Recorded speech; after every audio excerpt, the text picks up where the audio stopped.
Welcome back students. तो आज हम जो बात करने वाले हैं मैकेनिकल प्रॉपर्टीज़ ऑफ फ्लूइड्स के एक इम्पॉर्टेंट टॉपिक की, दैट इज़ स्टोक्स लॉ। ठीक है, स्टोक्स लॉ को डिराइव और समझने से पहले we have to go through some assumptions. हमें कुछ एजम्पशंस मानने पड़ते हैं क्योंकि जब भी आप स्टोक्स लॉ को अप्लाई करते हो हम ये कहते हैं कि जब एक स्फेरिकल बॉडी किसी लिक्विड से ट्रैवल करती है तो पहला एजम्पशन जो स्टोक्स लॉ का है कि जो भी बॉडी हम कंसिडर करने वाले हैं वो that should be perfectly rigid और वो स्फेरिकल भी होनी चाहिए। The body is generally spherical body और ये परफेक्टली रिजिड होनी चाहिए। इसमें कोई डिफॉर्मेशन फ्लूइड में मोशन के when it will go through the fluid, जब ये फ्लूइड में से पास करेगी इसमें कोई डिफॉर्मेशन नहीं होनी चाहिए एंड मोर ओवर वहाँ पे कोई फ्रिक्शन नहीं होनी चाहिए and it should be smooth. ये बहुत इंपॉर्टेंट एजम्पशन है जो हमें स्टोक्स लॉ को समझने के लिए बहुत ज़रूरी याद रखना है। तो दूसरी चीज़ हमें ये रखना है याद कि जब भी ये स्फेरिकल बॉडी जिसका एजम्पशन हमने मान लिया when it will fall through the fluid, वहाँ पे कोई भी स्लिप कंडीशन नहीं होनी चाहिए। ठीक है ना, there should be no slip condition और we can say there should be no slip किस किस के बीच में, बिटवीन फ्लूइड एंड जो हम स्फेरिकल बॉडी की बात कर रहे हैं इसके बीच में और फ्लूइड के बीच में कोई भी स्लिप नहीं होना चाहिए। ठीक है, सो दैट कि जो भी फ्लूइड इसके कांटेक्ट में आ जाए। एक और चीज़ जो हम ध्यान में रखते हैं दैट इज़ कि जो वेलोसिटी ऑफ स्फेरिकल बॉडी है, वेलोसिटी शुड बी स्मॉल। जिस वेलोसिटी से ये फॉल करेगा कि velocity of the body should be small, ये ध्यान में रखना है। अब ये स्टोक्स लॉ कहता क्या है तो ध्यान रख लीजिए। ये कहता है कि जब भी कोई स्फेरिकल बॉडी, जैसे हमने बता दिया एजम्पशंस में ही कि सर्टन एजम्पशंस लगा लेते हैं हम, then we derive it and we understand this law कि जब भी कोई स्फेरिकल बॉडी किसी फ्लूइड के थ्रू ट्रैवल करती है, ठीक है, तो फ्लूइड में क्या है, विस्कोसिटी होती है। तो इसमें क्या हो जाता है कि एक जो body, suppose let's say this is the body, this is the fluid, इस फ्लूइड में कोई स्फेरिकल बॉडी ट्रैवल कर रही है तो ये जो ये फ्लूइड है इस फ्लूइड पे एक फोर्स लग जाता है, that's exerted by the fluid. इसलिए स्फेरिकल बॉडी पे जो फोर्स लगता है that's exerted by the fluid, उस फोर्स को हम जनरली विस्कस फोर्स कहते हैं। ठीक है, और ये जो ये विस्कस फोर्स, कितना फोर्स इस स्फेरिकल बॉडी पे लगता है उसका ही एक्सप्रेशन डिराइव किया था गैब्रियल स्टोक्स ने और उसने इस लॉ को बोला था स्टोक्स लॉ। अब ये लॉ कहता क्या है कि जब भी कोई स्फेरिकल बॉडी किसी लिक्विड में ट्रैवल करती है, ठीक है, तो जो लिक्विड इस बॉडी के इमीडिएट कांटेक्ट में, लेट्स से दिस वन, ये लिक्विड जो इमीडिएट कांटेक्ट में है इस बॉडी के, व्हाट विल हैपन कि ये लिक्विड इसके साथ स्टिक हो जाता है। Let me explain it over here. Let's say this is the spherical body, इसके साथ जो इमीडिएट कांटेक्ट में जो लिक्विड है जिसमें ये ट्रैवल कर रहा है, ये इस बॉडी के साथ स्टिक अप हो जाता है, ये चिपक जाता है इसके साथ। तो जब बॉडी नीचे जाती है तो ये इसके साथ नीचे चला जाता है विद द सेम वेलोसिटी। अच्छा, ये ध्यान रखना, ये जो ये लिक्विड है it moves with the same velocity, जिस वेलोसिटी के साथ ये स्फेरिकल बॉडी मूव कर रही है। अब होगा क्या, ये तो वो वाला लेयर था जो बिल्कुल इसके कांटेक्ट में था। अब यहाँ पे एक और लेयर है या यहाँ पे एक और लेयर है, इस लेयर की वेलोसिटी जो होगी ना इससे कम होगी। अकॉर्डिंगली इस लेयर की और वेलोसिटी कम होती जाएगी, कम होती होती जाएगी। एक ऐसा स्टेज आएगा, एक ऐसा लेयर आएगा कि जब हम कंसिडरेबल डिस्टेंस पे मान लेते इस लेयर की, लिक्विड लेयर की, जो लिक्विड लेयर रेस्ट पे होगा, which will be at rest. इसकी वजह से क्या हो जाता है, एक रिलेटिव मोशन स्टार्टअप हो जाता है। एक फ्लूइड मूव कर रहा है, ये लिक्विड रेस्ट में, तो यहाँ पे जो है एक रिलेटिव मोशन सेटअप हो जाती है।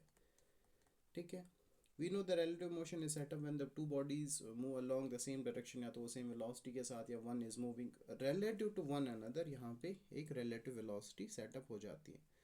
तो जब ये रिलेटिव मोशन हो जाता है, इस रिलेटिव मोशन से क्या हो जाता है कि ये वाला फ्लूइड तो रुका हुआ है, ये वाला जा रहा है, ये वाला fluid it will because of it यहाँ पे एक अपोजिट ड्रैगिंग फोर्स लगता है इस स्फेरिकल बॉडी पे। इस बॉडी पे एक ड्रैगिंग फोर्स लगता है opposite to that of its velocity.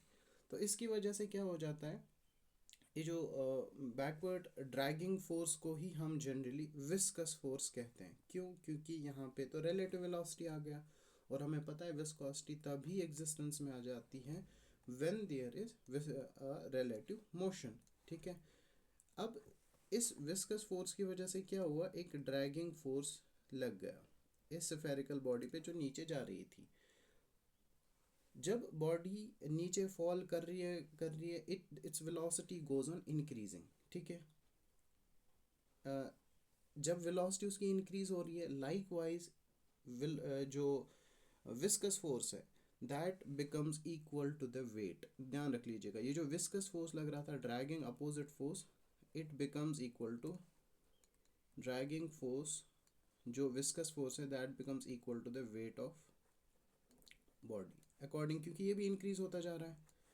जब ये भी इंक्रीज होता जा रहा है, जब ऐसी कंडीशन आ जाती है कि ये विस्कस फोर्स जो नीचे से लग रहा है it becomes equal to the weight of the body, अब क्या होगा, ये जो बॉडी फॉल हो रही थी now it will fall with the constant velocity. अब इसकी वेलोसिटी जो है वो इंक्रीज नहीं होगी, it will fall with the constant velocity, and that constant velocity is what we call as the terminal velocity. ठीक है, तो टर्मिनल वेलोसिटी कब आई, when the body started falling down with the constant velocity। कब? जब dragging force will become equal to the weight of the body, falling body। ये ध्यान रख लीजिएगा, इसको हम टर्मिनल वेलोसिटी कहते हैं। अब स्टोक्स ने क्या कहा था कि जब भी ये बॉडी टर्मिनल वेलोसिटी पे पहुंच जाती है, let's denote that bye v, कि जो विस्कस फोर्स जो बॉडी पे लगता है that is equal to F equals to 6 pi eta R V. Eta को आप ये जो नीटा है, आर है, वी है, ये कोफिशिएंट, जैसे नीटा है it denotes the coefficient of viscosity, it defines the coefficient of viscosity. R क्या है, R is the radius of the spherical body. ठीक है, रेडियस ऑफ स्फेरिकल बॉडी। ठीक है, और v is the terminal velocity of the body, v is the velocity, generally terminal velocity of body. ठीक है, ये होता है एक्चुअल में जो स्टोक्स लॉ एक्सप्लेन करता है, लेकिन स्टोक्स लॉ को हम जनरली एजम्पशंस से ही लेके चलते हैं। ठीक है, we take some assumptions in consideration, उसको लेके हम स्टोक्स लॉ की इस इक्वेशन को डिफाइन करते हैं। अब जब हम इसकी एक्सप्रेशन को डिराइव करते हैं, स्टोक्स लॉ की एक्सप्रेशन को, have a look over here and this explains कि जो क्लाउड्स होते हैं ना, वो क्लाउड्स नीचे क्यों नहीं आते हैं। देखिए, जब भी कोई बॉडी, जैसे हम दोबारा स्टेटमेंट पढ़ते हैं, ये किसी विस्कस फ्लूइड जिसकी विस्कोसिटी होती है उसमें से फॉल हो जाती है, like it travels through it, इस पे एक विस्कस फोर्स लगता है, ये हमने अभी पढ़ा। ठीक है, ये कोई लिक्विड है, इस लिक्विड में क्या है, एक बॉडी स्फेरिकल बॉडी ट्रैवल कर रही है, मूव कर रही है, तो इस पर एक विस्कस फोर्स लगेगा। चलो विस्कस फोर्स लिखते हैं V F we.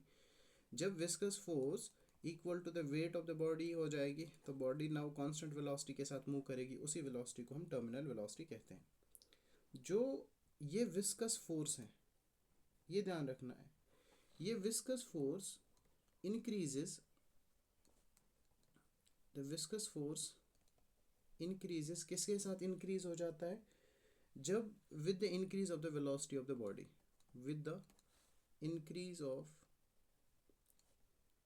Velocity of the body, जब बॉडी की वेलोसिटी जो है ना वो इंक्रीज होती जाती है, विस्कस फोर्स भी अकॉर्डिंगली इंक्रीज हो जाता है। ध्यान रख लीजिएगा, और it keeps on going under the action of weight, क्योंकि बॉडी जो है under the action of weight, gravity की वजह से नीचे फॉल अप हो जाती है।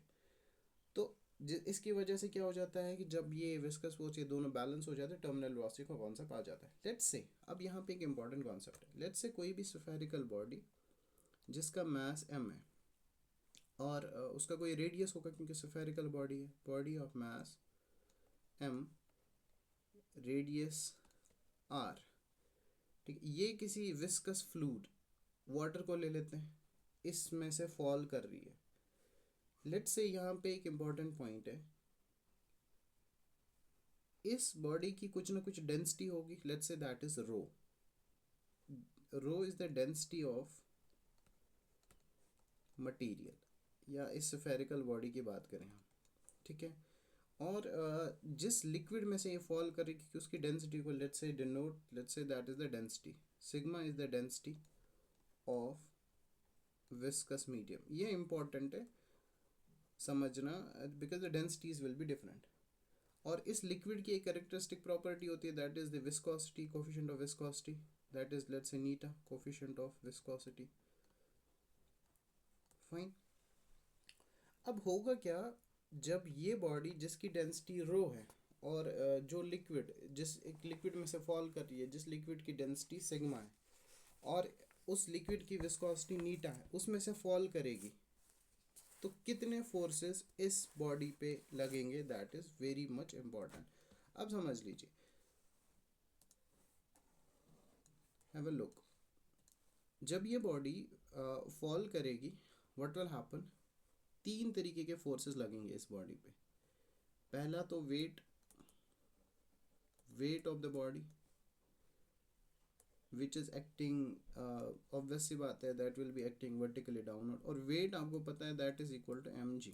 और ये किसके बराबर होगा, क्या मैं लिख सकता हूँ, M G will be equal to 4/3 pi R cube multiplied by rho G. कैसे, देख लीजिएगा, क्या हमें पता है density equal to mass over volume, ठीक है।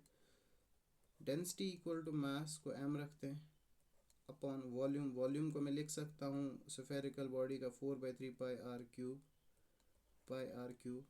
मास निकलेगा, इन दोनों को मल्टीप्लाई कर लीजिए, m will be equal to 4/3 pi R cube multiplied by rho, and we have to calculate mg, तो हम यहाँ पे भी g मल्टीप्लाई कर लेंगे and that gives us this equation, ठीक है। ये तो एक फोर्स है। अगर आपको वेट निकालना हो तो डू रिमेंबर दिस इक्वेशन।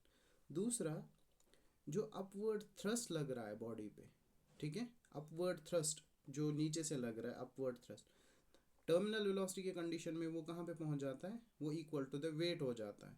तो if we will denote that upward thrust, चलो इसको लिख लेते हैं, upward thrust that is equal to the weight, क्योंकि तभी तो टर्मिनल वेलोसिटी आ जाएगी, हमने ऑलरेडी डिस्कस किया हुआ है।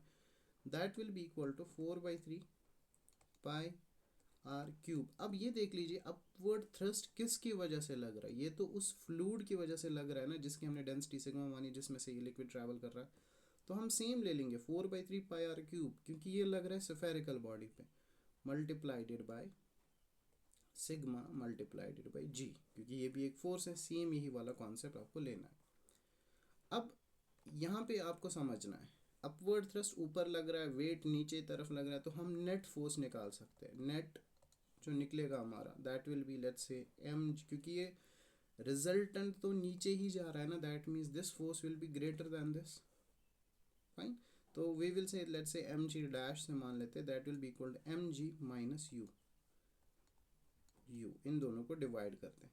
सो if once we divide these equations, हमारे पास जो नेट डाउनवर्ड फोर्स जो मिलता है टर्मिनल वेलोसिटी में, वो मिलता है 4/3 पाई आर क्यूब, इसको कॉमन ले लेते हैं, rho minus sigma multiplied by जी।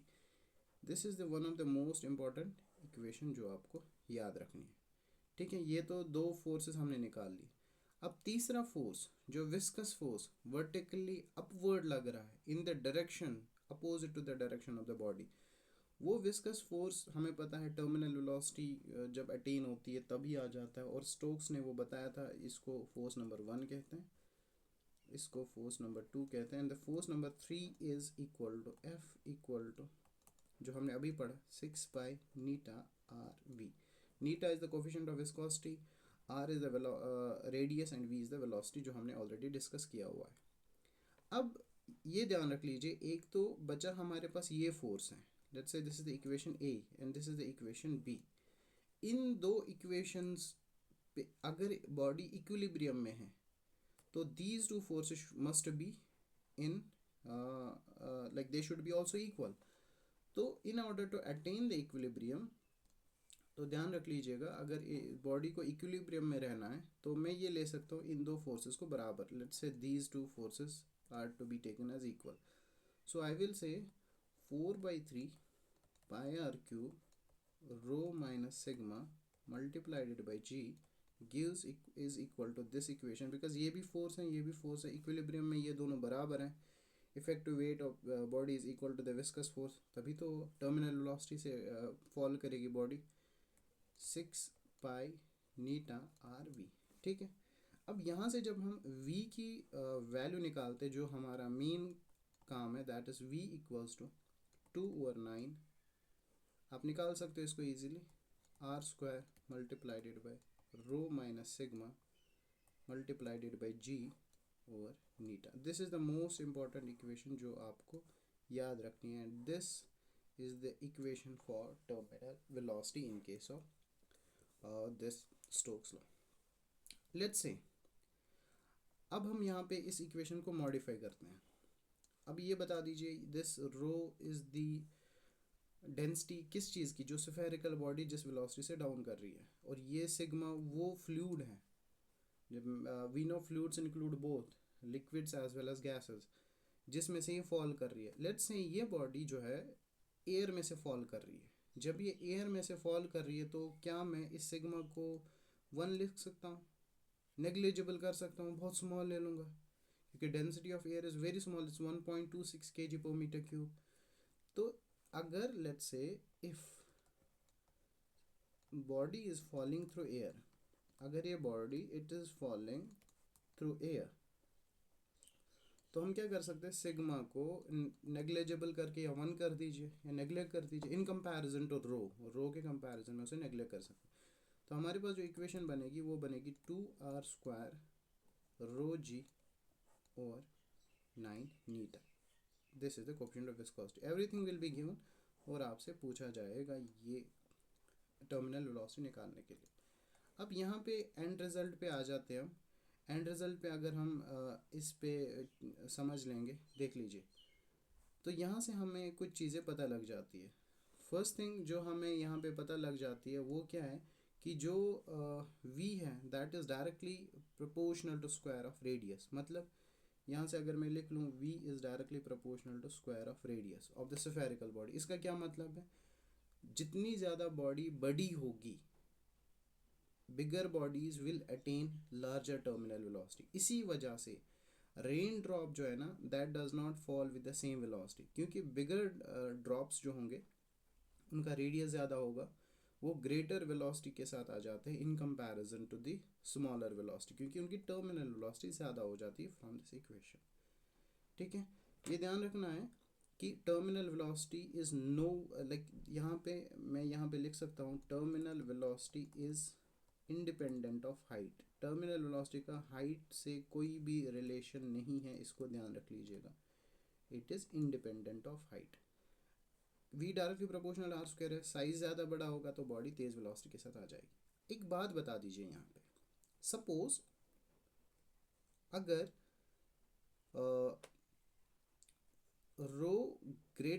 रो जो है that is greater than sigma, इस इक्वेशन में पुट कर लीजिए, तो v क्या मिलेगा हमें इस कंडीशन में, v की वैल्यू तो पॉजिटिव मिल जाएगी. इसमें पुट कीजिए, रो बड़ा है तो v पॉजिटिव. इसका मतलब क्या है कि terminal velocity will be in downward direction. ठीक है, अगर रो बड़ा है डाउनवर्ड डायरेक्शन होगी. लेकिन ये तीसरा पॉइंट इम्पॉर्टेंट है, अगर रो जो है सिग्मा से कम है, जैसे कि एग्जाम्पल के तौर पे आप ले लीजिए क्लाउड्स हैं, उस केस में क्या होगा, अगर रो छोटा है सिग्मा बड़ा है तो v की वैल्यू नेगेटिव हो जाएगी. इसका क्या मतलब है, नेगेटिव हियर सिग्निफाइज कि इंस्टेड ऑफ कमिंग डाउन, नीचे आने के बजाय this body will start rising up, ये ऊपर चली जाएगी, क्योंकि v नेगेटिव है, रो ज़्यादा है, सॉरी रो सिग्मा ज़्यादा है. तो इसकी यही रीज़न है कि एयर बबल्स जो लिक्विड्स में या क्लाउड्स जो हैं वो आपको अपवर्ड डायरेक्शन में जाते हुए दिखते हैं, क्योंकि उनका सिग्मा ज़्यादा होता है इन कंपैरिजन टू रो। और लास्ट रिजल्ट जो हमें मिला यहाँ पे, V is inversely proportional to the coefficient of viscosity, meaning कि जितना ज़्यादा फ्लूइड ज़्यादा विस्कस होगा तो उसमें टर्मिनल वेलोसिटी उतनी कम हो जाएगी। आई होप आपको स्टोक्स लॉ और टर्मिनल वेलोसिटी का कॉन्सेप्ट क्लियर हुआ होगा।